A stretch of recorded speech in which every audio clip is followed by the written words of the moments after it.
All right, so if you've been using AI for a while now, you've probably moved past the wow phase and are starting to wonder, what are my actual habits here?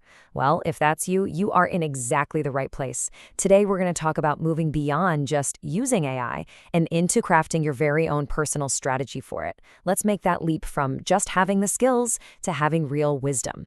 So let's just start with this one question. When you go to use an AI tool, are you making a conscious, intentional choice for a specific reason? Or has it kind of become an automatic reflex, something you just do without even thinking?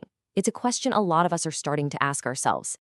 And you know what? If you are questioning those habits, if you feel a little bit uncertain about whether you're using it too much or maybe not enough, I really want you to hear this. That is not a sign that you're confused. It's a sign that you're growing. You're actually leveling up your thinking about this technology. Yeah, this whole process, it's not about memorizing more fancy prompts. It's about developing actual wisdom. And the good news is, there's a pretty clear path to get there. One that helps you build a personal, and maybe more importantly, a sustainable strategy for how AI fits into your work and your life. And here's the absolute key to the whole thing. The goal is not to become so reliant on AI that you can't function without it. No way. The real goal is long-term usefulness, where you are in the driver's seat, choosing when and how to use it to your best advantage. So here's the game plan.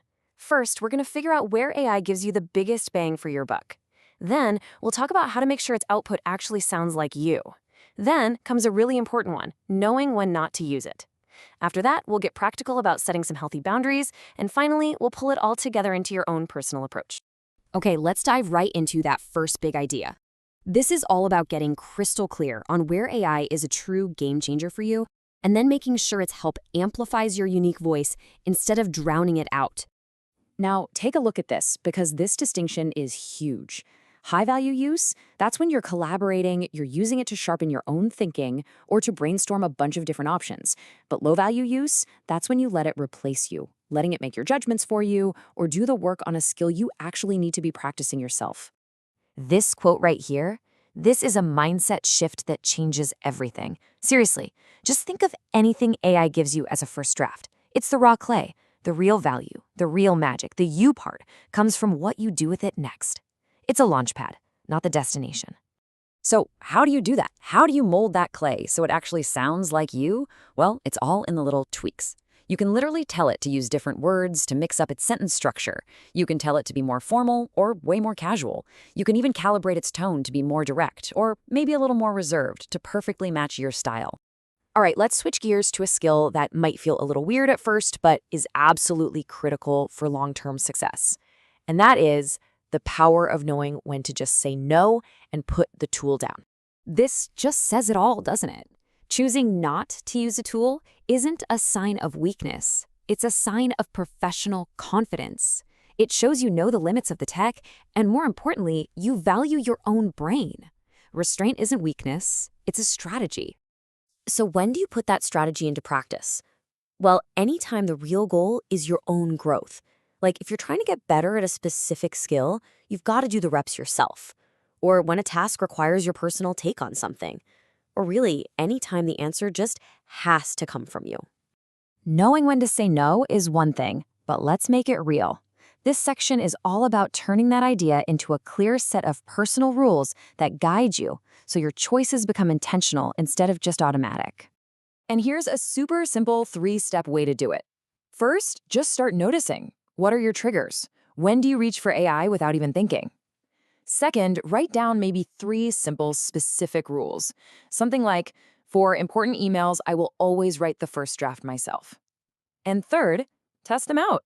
Is that rule actually realistic? Is it something you can stick to? Adjust it if you need to. Okay, now, some boundaries are not just suggestions. They are absolute musts for your safety and privacy. You should never, ever paste things like your personal information, secret company data, private client details, or obviously, passwords into a public AI tool. Just don't. If you need to talk about a situation, describe it generically without any of the sensitive stuff. So as we start to pull all these ideas together, it becomes pretty clear that developing real AI wisdom means asking some pretty deep questions about your work, how you learn, and your own habits. And this is so important to remember. Trying to figure all this out can feel a bit isolating sometimes. You might wonder, am I the only one wrestling with these questions? And the answer is a definite no. You are not. In fact, let's just reframe this whole thing right now. That feeling of uncertainty you might have about AI, that's not a problem that needs to be fixed. It's a series of really thoughtful questions that you get to explore. It's proof that you're engaging with this whole thing on a much, much deeper level. And because these are such thoughtful questions, sometimes it really helps to have a guide, someone to talk it through with. Remember, you don't have to figure all this out on your own. The coaches and mentors over at Pathfinder Campus, this is what they do. They can help you think through your own personal strategy. And they even offer free initial consultations just to help you get started. So I'll leave you with this final thought. Moving from just having AI skills to having AI wisdom, it really starts with one small intentional choice. So based on everything we've talked about, what's one simple, realistic boundary you can set for yourself starting today?